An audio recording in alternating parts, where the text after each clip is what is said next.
नमस्कार प्रिय शिक्षार्थियों, विद्यार्थियों और जिज्ञासुओं। आज हम लोग रासो काव्य के बारे में परिचय प्राप्त करेंगे। साथ ही रासो काव्य की प्रामाणिकता के बिंदुओं की भी चर्चा करेंगे, यानी रासो काव्य परिचय तथा प्रामाणिकता के बिंदु। प्रिय विद्यार्थियों, आप सभी जानते हैं कि हिंदी साहित्य के आदिकाल की प्रतिष्ठा जिस साहित्य के कारण है उसे हम लोग रासो काव्य के रूप में जानते हैं। रासो काव्य की प्रतिष्ठा और उसकी व्यापकता के अनुमान के बारे में अनेक अध्ययन हुए हैं। रासो काव्य पर बातचीत करने के पहले यह हम समझ लें कि रासो काव्य के पहले इसी शब्द से मिलते जुलते, यानी रासो से मिलते जुलते एक अन्य शब्द का भी उल्लेख मिलता है, रास। तो हमें यह जानना ज़रूरी है कि जैन काव्य परंपरा में जो रास शब्द मिलता है और रासो काव्य परंपरा जो है, तो दोनों में रास और रासो शब्दों में क्या फ़र्क है, यह जानना ज़रूरी है। तो कुल मिलाकर हमें सबसे पहले यह जानना ज़रूरी है कि रास और रासो काव्य परंपरा में हस्तक्षेप और विलक्षणता के बिंदु क्या हो सकते हैं, यानी रास काव्य परंपरा में रासो काव्य परंपरा ने किस तरह से हस्तक्षेप किया और बिल्कुल अलग तरह की काव्य भूमि का निर्माण उस काव्य परंपरा ने किया और विलक्षणता के बिंदु नजर आए। रास परंपरा और रासो काव्य परंपरा दोनों की रचना शैलियों का अलग अलग भूमियों पर विकास हुआ है। हिंदी साहित्य के आदिकाल में रचित जैन रास काव्य को हम वीर गाथाओं के रूप में लिखित रासो काव्यों से अलग पाते हैं। क्यों अलग पाते हैं? इसलिए कि जो रास काव्य है और जो रासो काव्य है, दोनों में अंतर इस बात का है कि एक संप्रदाय विशेष की मान्यताओं, उसकी ज़रूरतों और उसकी व्यापकता को ध्यान में रखते हुए रचे गए हैं, और दूसरी तरफ जो वीरगाथाएँ रची गई हैं उनमें किसी तरह की संप्रदाय की बाध्यता नहीं है या किसी तरह के धार्मिक आग्रह नहीं है। तो हम कह सकते हैं कि जैन रास कवियों में धार्मिक दृष्टि या संप्रदाय उन्मुखता की प्रधानता की पद्धति है, यानी उसमें संप्रदाय उन्मुखता भी दिखाई पड़ती है। लेकिन वीरगाथा परक रासो ग्रंथों से यह बात मेल नहीं खाती है।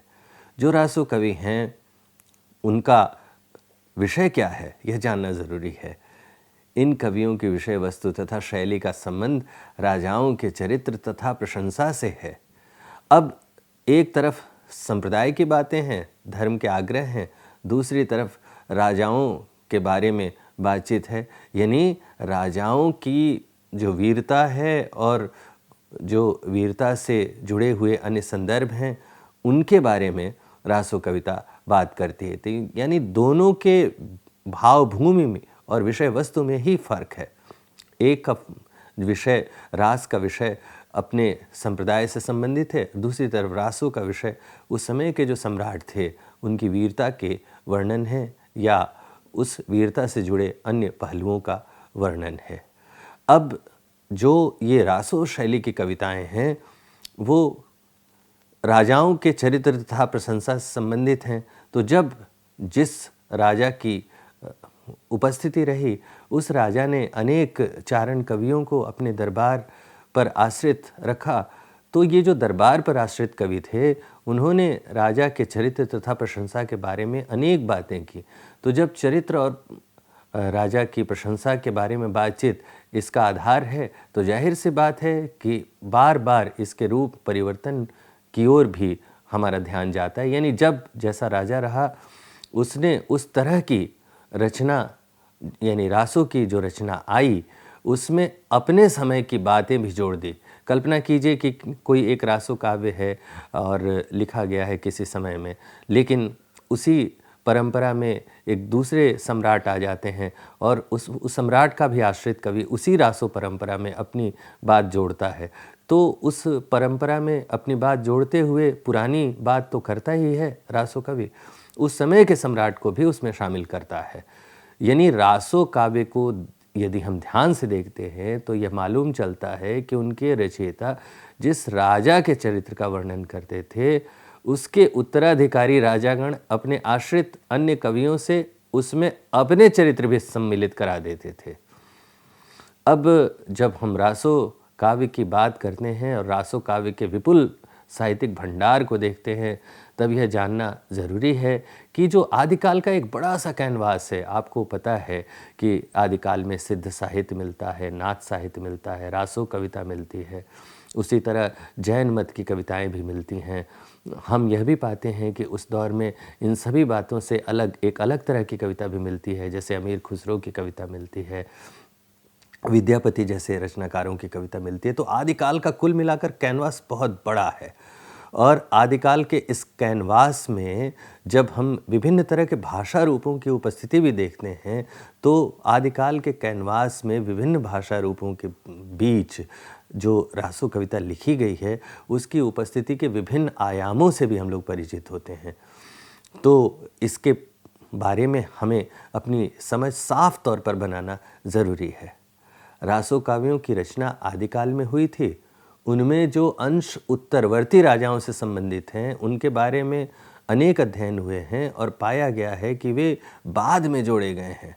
यानी आदिकाल में कोई रचना बनती है और उसमें यदि हमें दिखाई पड़ता है कि उस कालखंड को अतिक्रमित करता हुआ दूसरा कालखंड भी दिखाई पड़ता है, यानी उसमें और ऐसी बातें दिखाई पड़ती हैं जो पुराने समय से संबंधित नहीं हैं, तो उसके बारे में विद्वानों ने विचार किया, भाषाओं का विश्लेषण किया और ऐतिहासिक घटनाओं की साम्यता से उनकी तुलना की गई और यह पाया गया कि वे सभी प्रक्षिप्त अंश हैं, यानी बाद में जोड़े गए हैं। तो हम कुल मिलाकर ऐसा कह सकते हैं कि उनमें जो अंश उत्तरवर्ती राजाओं से संबंधित हैं, वे प्रक्षिप्त हैं। इसी मान्यता के आधार पर हम रासो ग्रंथों को आदिकाल का साहित्य स्वीकार करके हम उसकी समझ विकसित करेंगे। आइए सबसे पहले हम उस दौर के एक महत्वपूर्ण रचना के बारे में बातचीत करते हैं। तो उस रचना का नाम है खुमाण रासो। खुमाण रासो के रचना वैभव और प्रामाणिकता के बिंदु दोनों हमें समझना है, यानी उसमें कौन सी ऐसी बात है जिसके चलते वह रचना हमें आज भी याद आती है। साथ ही हमें यह जानना भी ज़रूरी है कि उसके प्रामाणिकता के बिंदु क्या है, क्योंकि जो रासो ग्रंथ हैं उन पर यह आरोप लगातार लगते रहे हैं कि वे रचनाएं प्रामाणिक नहीं हैं। लेकिन जैसा कि अभी हम लोग चर्चा कर रहे थे, उसके पहले मैंने आपसे बात की और आपसे यह बात साझा किया कि रासों में जब ऐसे बिंदु दिखाई पड़े जिन्हें हम ऐतिहासिकता के निकष पर, भाषा के निकष पर परखें और वो सही न जान पड़े, तो इसका मतलब यह समझ लेना चाहिए कि वह बाद में जोड़े गए अंश हैं, प्रक्षिप्त अंश हैं।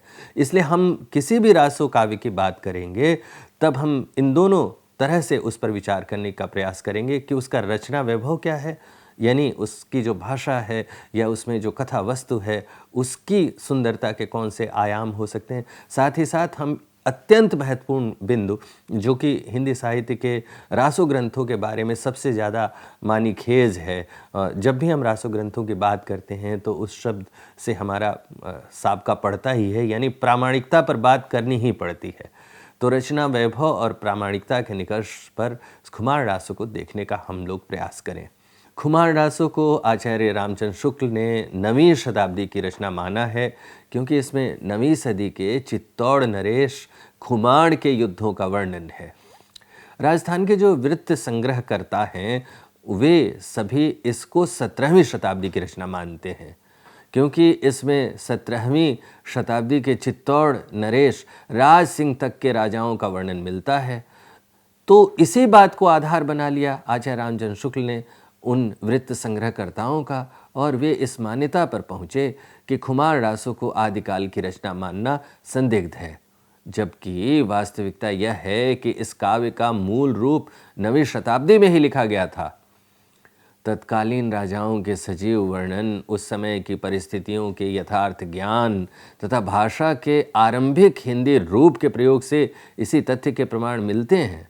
इसी तरह इन लोगों ने रचनाकारों के नामों के संबंध में भी भ्रम पैदा किया। अधिकांश विद्वानों ने 9वीं सदी के सम्राट खुमाण के समकालीन दलपत विजय को खुमाण रासो का रचयिता माना है। इससे अलग जो वृत्त संग्रह करता हैं वे मानते हैं कि खुमार रासों का रचयिता 17वीं सदी ईस्वी का दलपत विजय नाम का कोई जैन साधु था। यानी अब आप देखेंगे कि अलग वृत्त संग्रहकर्ताओं ने यह साबित करने की असफल कोशिश की कि खुमार रासों का रचयिता 17वीं सदी ईस्वी का दलपत विजय नाम का कोई जैन साधु हो सकता है। इस ग्रंथ की प्रामाणिक हस्तलिखित प्रति है वह पूना के संग्रहालय में सुरक्षित है। जब हम इस प्रामाणिक प्रति, जिसे हस्तलिखित प्रति हम कह सकते हैं, वह पूना के संग्रहालय में जो सुरक्षित है उस पर एक नज़र डालते हैं, तब हमें इस ग्रंथ के बारे में बहुत सारी बातों की जानकारी मिलती है। सबसे पहली बात तो यह है कि यह 5000 छंदों का विशाल काव्य ग्रंथ है। इसमें विषय क्या है? तो राजाओं के युद्ध हैं, विवाहों के सरल वर्णन हैं, और इस काव्य की भावभूमि में यही बातें शामिल हैं। अब इस काल की एक अन्य रचना हम लोग देखने का प्रयास करें, बीसल देव रासो। बीसल देव रासो को गाते भी लोग थे। तो गेयता और रूप परिवर्तन, यानी बीसल देव रासो पर जब हमारी नज़र जाती है तब इस संदर्भ में भी हम पाते हैं कि जब इस रासो को गाने वाले लोग थे तो उसकी गेयता के कारण, गेयता एक ऐसा तत्व होता है, एक ऐसी विशेषता होती है कि जितने तरह के लोग गाते हैं और जितने तरह की दूरियों के लोग गाते हैं तो उनकी स्मृतियाँ और उनके अपने अनुभव और उनका अपना परिवेश रूप परिवर्तन की ओर भी उन्हें ले जाता है। यानी बीसल देव रासों की जब हम बात करेंगे तो गेयता और रूप परिवर्तन के संदर्भ को भी हम लोग ध्यान में रखेंगे। बीसल देव रासों की रचना नरपति नाल ने की थी और 1155 ईस्वी में इस किताब की रचना हुई थी। और एक उद्धरण हम देख सकते हैं बीसल देव रासों में, जिसका जिक्र किया है नरपति नाल ने, और उस उद्धरण में वो ये कहते हैं, 12 से बहुत तरह मंझारी, 12 से बहुत तरह मंझारी, जेठ नदी नवमी बुधिवारी, नाल रसायन आरंभई, शारदा तूठी ब्रह्म कुमारी, काश्मीरा मुखमंडनी, रास प्रसागों बीसल देव राई। यानी इस पद को जब हम पढ़ते हैं तब हमें पता चलता है कि उसकी रचना कब हुई थी। कुछ वृत्त संग्रहकर्ता जो हैं वे मानते हैं कि यह जो रचना है आदिकाल की नहीं है। यह संभव है कि यह जो बीसल देव रासो है उसके रूप में कुछ परिवर्तन होते रहे हों, लेकिन इससे इसकी प्रामाणिकता समाप्त नहीं हो जाती। एक रासो काव्य के बहुत बड़े विशेषज्ञ थे डॉक्टर मोतीलाल मिनारिया। डॉक्टर मोतीलाल मिनारिया मानते हैं कि 16वीं शताब्दी के नरपति नामक एक गुजराती कवि ने इसकी रचना की, लेकिन डॉक्टर माता प्रसाद गुप्त ने कई प्राचीन तथ्यों का संग्रह किया और उस संग्रह के आधार पर उन्होंने यह साबित करने में सफलता पाई कि यह रचना 14वीं शताब्दी में लिखी गई। अब तो कुछ नई खोजें भी हुई हैं और नई खोजों में यह पता चला है कि इसकी एक प्राचीन प्रति सुरक्षित है, और वह जो प्राचीन प्रति है उसमें इस रचना का, यानी बीसल देव रासो नामक रचना का जो समय निर्धारित किया गया है वह 1016 ईस्वी है। उसमें एक पंक्ति मिलती है, संवत सहस 73 जानी, नाल कविसर सरसिय वाणी। क्या? संवत सहस 73 जानी, नाल कविसर सरसिय वाणी, यानी 1016 ईस्वी में इसकी रचना हुई थी। जैसा कि पहले हम लोगों ने बात की थी, बीसल देव रासो मूलतः गेय काव्य था, अतः इसके रूप में परिवर्तन होता रहा है। डॉक्टर मोतीलाल मिनारिया का मत है कि यह गेय काव्य नहीं था, लेकिन इसकी गेयता के बारे में विचार करते समय यह समझ लेना चाहिए कि हमें इससे जुड़े पहलुओं पर सावधानी पूर्वक विचार करने की ज़रूरत है। शायद वे इसकी गेयता का अर्थ लोकगीतों की तरह गाया जाना लगाते हैं और इसी आधार पर वे इस निष्कर्ष पर पहुंचते हैं कि राजस्थान में कभी भी यह गेय नहीं रहा। बीसल देव रासो जनश्रुतियों में उपस्थित रही, लोग इसका उल्लेख करते रहे और इसकी संगीतात्मकता महत्वपूर्ण थी। बीसल देव रासो के कथा वस्तु पर भी हम लोग विचार कर लें। बीसल देव रासो हिंदी के आदिकाल की एक श्रेष्ठ काव्य रचना है। इसमें भोज परमार की पुत्री राजमती और अजमेर के चौहान राजा बीसल देव तृतीय के विवाह, वियोग और पुनर्मिलन की कथा बहुत ही रोचक शैली में पेश की गई है। राजमती की बातों से क्रोधित होकर स्वाभिमानी राजा उड़ीसा चला जाता है।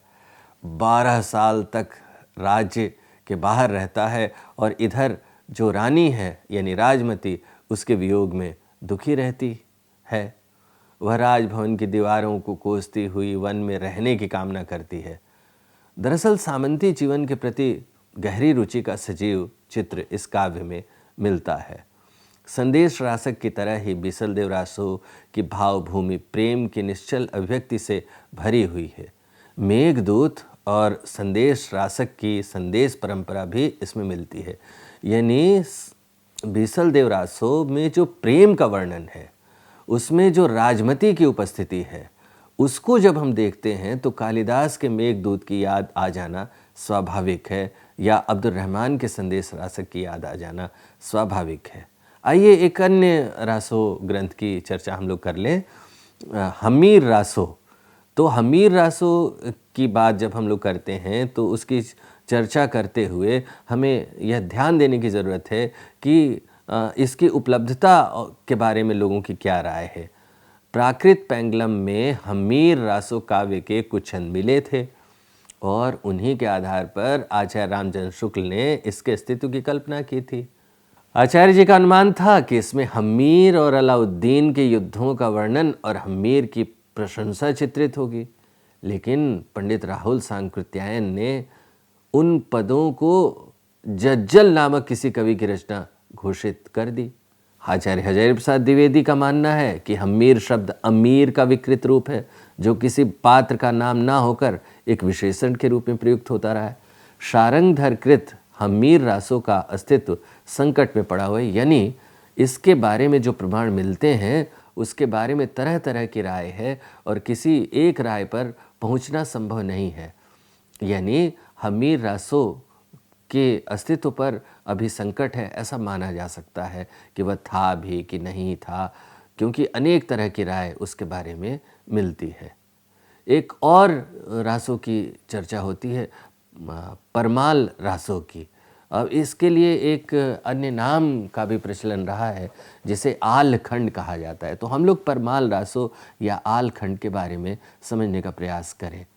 परमाल रासों का रचयिता जगनिक नामक कवि था और महोबा के राजा परमर जूदेव का आश्रित था। जो राजा थे जूदेव, परमार जूदेव, उनका आश्रित था। उसने इस काव्य में आल्हा और उदल नामक 2 सरदारों की वीरता पूर्वक युद्धों का वर्णन किया है। इसी आधार पर इसका रचना काल 13वीं सदी का आरंभ माना जाता है। यानी इसकी रचना के बारे में राय यह है कि यह 13वीं सदी की रचना है। यह जो रचना है इसकी बड़ी प्रतिष्ठा है। इसमें वीर भावना का जितना प्रौढ़ रूप मिलता है उतना अन्यत्र दुर्लभ है।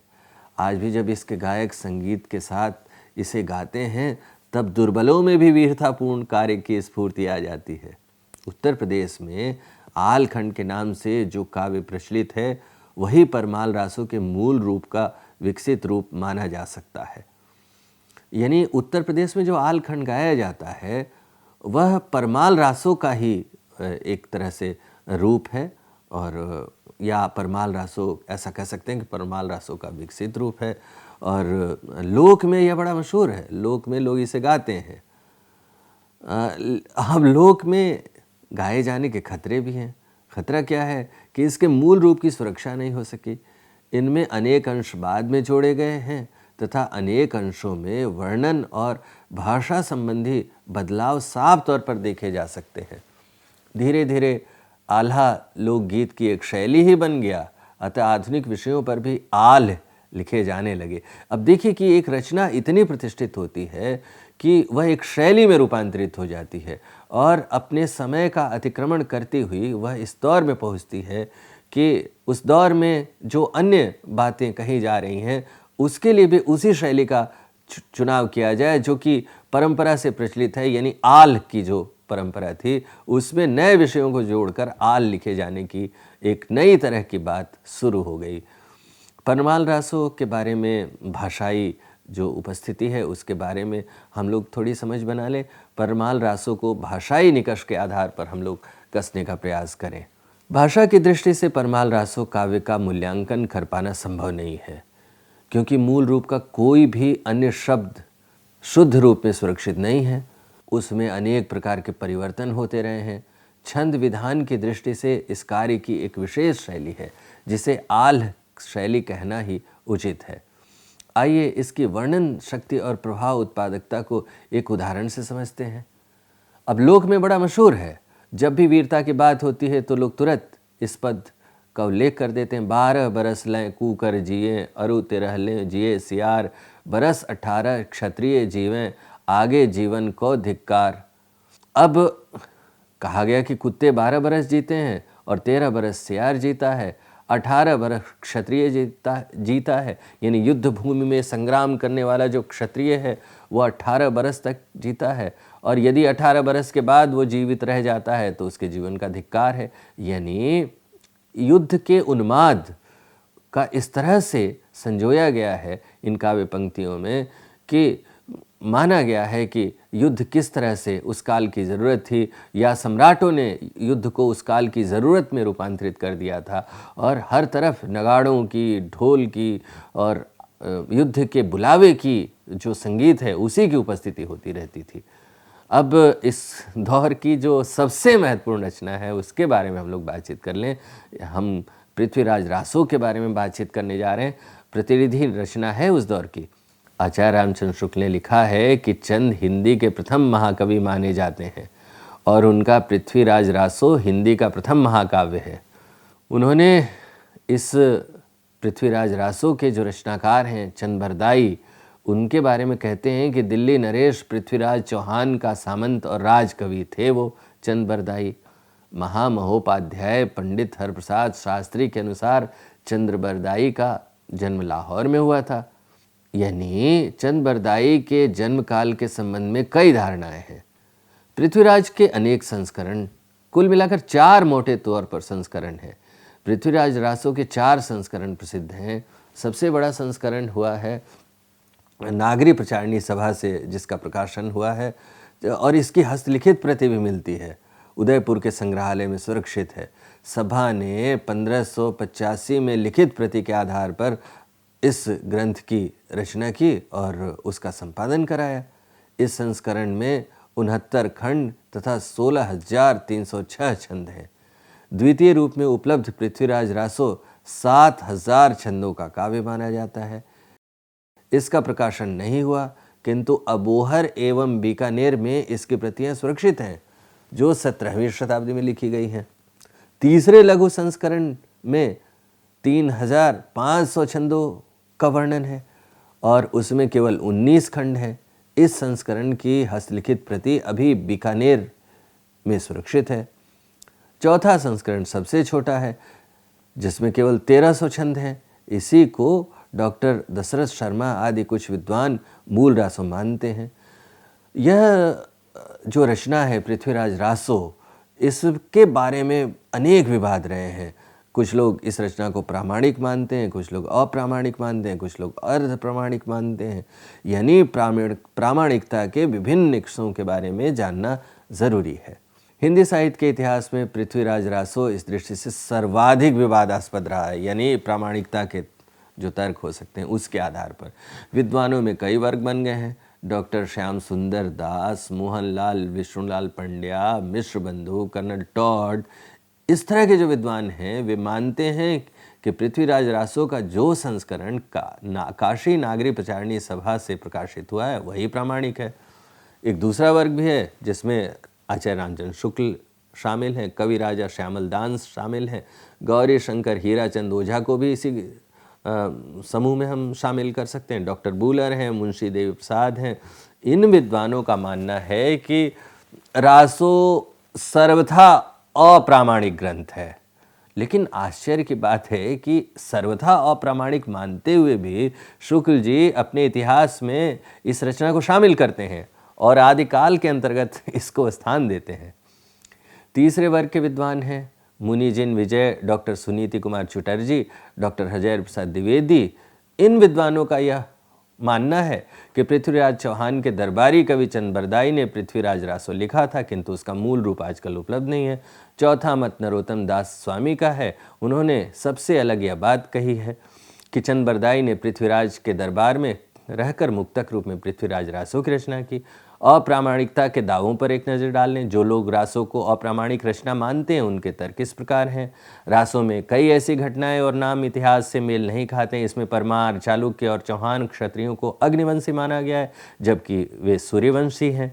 पृथ्वीराज को दिल्ली में जाना, संयोगिता, स्वयंवर, ये घटनाएं इतिहास से मेल नहीं खाती हैं। आनंद पाल, पृथ्वीराज तथा बीसल देवराज के जो संदर्भ हैं वे भी अशुद्ध हैं। पृथ्वीराज की मां का नाम कर्पूरी था, जो रासो में कमला बताया गया। पृथ्वीराज के हाथों गौरी की मृत्यु की सूचना भी इतिहास सम्मत नहीं है। अब आइए हम समझे आखिर सच क्या है। यदि इन तथ्यों को ही अंतिम प्रमाण मान लिया जाए तब तो पृथ्वीराज रासो को अप्रामाणिक रचना कहा जाएगा, लेकिन जो दूसरे पक्ष के तर्क हैं उसे भी देख लें। डॉक्टर दशरथ शर्मा मानते हैं कि मूल प्रक्षेपों में छिपा हुआ है। इधर जो लघुतम प्रतियां मिली हैं उनमें इतिहास संबंधी अशुद्धियां नहीं है। घटनाओं में 90-100 वर्षों का अंतर हो सकता है, वह संवत की भिन्नता के कारण है।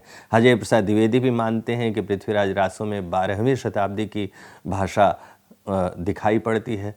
रासो काव्य में श्रृंगार और वीरता का बहुत ही जबरदस्त वर्णन हुआ है और उसमें यह बात ध्यान में दिखाई पड़ती है कि पृथ्वीराज चौहान है वह जितना वीर है उतना प्रेमी भी है।